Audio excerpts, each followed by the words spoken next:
Kitab Ayub. Kitab Ayub mengajukan pertanyaan yang tidak seorang pun di dunia ini dapat menjawabnya secara tuntas. Mengapa Allah membiarkan orang baik menderita? Dalam kitab Ayub, tokoh utama heran akan hal ini. Sahabat-sahabatnya mengatakan bahwa penderitaan diturunkan kepada orang-orang yang telah melakukan kesalahan. Artinya, Ayub telah berbuat dosa. Namun, Ayub mengatakan bahwa ia tidak berbuat dosa berat. Ia menerima penderitaannya kurang lebih, tetapi bersikeras bahwa ia tidak bersalah dan Allah mengetahui hal itu. Pada akhirnya, Allah menampakkan diri dan berkata bahwa Ayub lebih masuk akal daripada sahabat-sahabatnya. Dalam Perjanjian Baru, ketika kita membaca bahwa Yesus menderita untuk menyelamatkan kita dari dosa-dosa kita, dan Paulus mengajak teman-temannya untuk menggabungkan penderitaan mereka dengan penderitaan Yesus, kita mulai memahami bahwa Allah dapat memberi kebaikan dari penderitaan. Namun masih banyak hal yang tidak kita ketahui. Seperti Ayub, kita hendaknya berhenti mempertanyakan dan hanya percaya kepada Tuhan. Meskipun Ayub dikatakan hidup sejaman dengan Abraham, kitab ini barangkali ditulis pada abad ketiga atau keempat sebelum Masehi.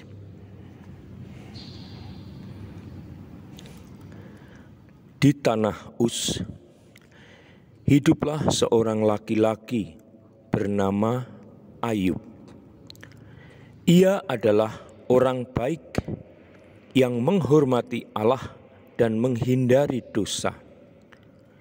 Ia memiliki 7 orang anak laki-laki dan 3 anak perempuan.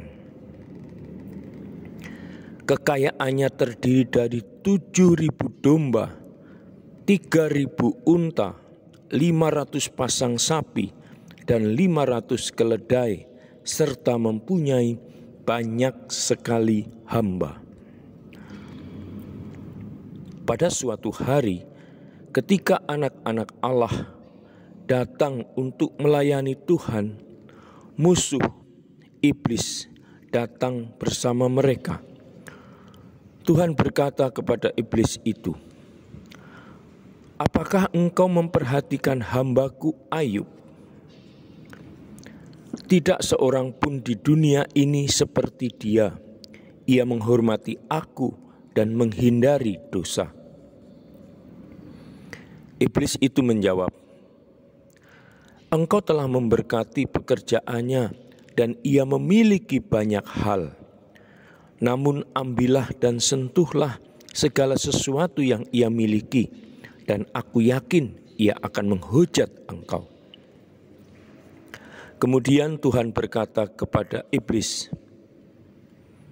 "Segala yang ia miliki ada di bawah kekuasaanmu, namun jangan menyakiti dirinya."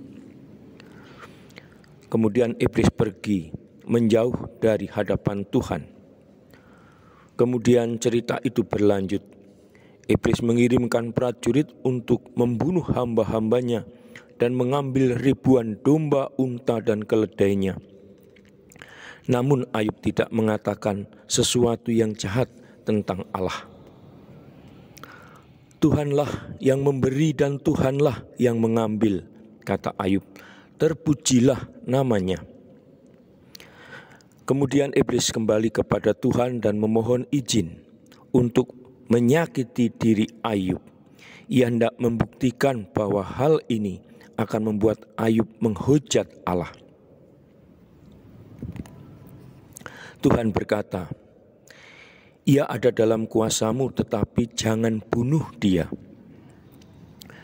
Maka iblis itu keluar dan menutupi tubuh Ayub dengan borok dari kaki sampai kepalanya. Kemudian Ayub berkata, "Kita telah menerima hal-hal yang baik dari Allah. Bukankah kita juga harus menerima hal-hal yang buruk?" Sahabat-sahabat Ayub datang dan mencoba meyakinkan dia bahwa ia telah dihukum Allah karena berbuat atau berpikir tentang sesuatu yang salah. Namun Ayub tidak setuju dengan mereka. Ia tahu bahwa ia tidak bersalah atau berbuat dosa berat. Meskipun demikian, Ayub ingin mengetahui mengapa ia menderita. Maka Allah berbicara kepadanya dari dalam badai. "Apakah engkau sungguh ingin mempersalahkan aku sehingga engkau benar?" Allah bertanya. "Maka perlihatkanlah kekuasaanmu dan kemuliaanmu." "Kata-kataku tidak kupikirkan," kata Ayub, "tak ada lagi yang akan aku katakan." Kemudian Tuhan memberkati Ayub lebih daripada sebelumnya. Ia mempunyai 14.000 domba, 6.000 unta, 1.000 pasang sapi, dan 1.000 keledai. Ia hidup begitu lama dan melihat cucu-cucunya. Saudara dan sahabatku, demikianlah pengantar dan hal-hal yang menarik yang direnungkan oleh Heffernan. Semoga pengantar dan hal-hal yang menarik ini membantu kita untuk terbuka hati kita dan akhirnya membuka kitab Ayub, membacanya, merenungkannya, dan agar hidup kita akhirnya dikuatkan, khususnya saat-saat kita mengalami penderitaan. Semoga kebijaksanaan Ayub juga menjadi kebijaksanaan kita sebagai murid-murid Kristus di zaman ini, di zaman yang sulit, di mana pandemi sedang berlangsung sampai saat ini. Salam, Tuhan mencintai kita semua dengan hati yang berkobar.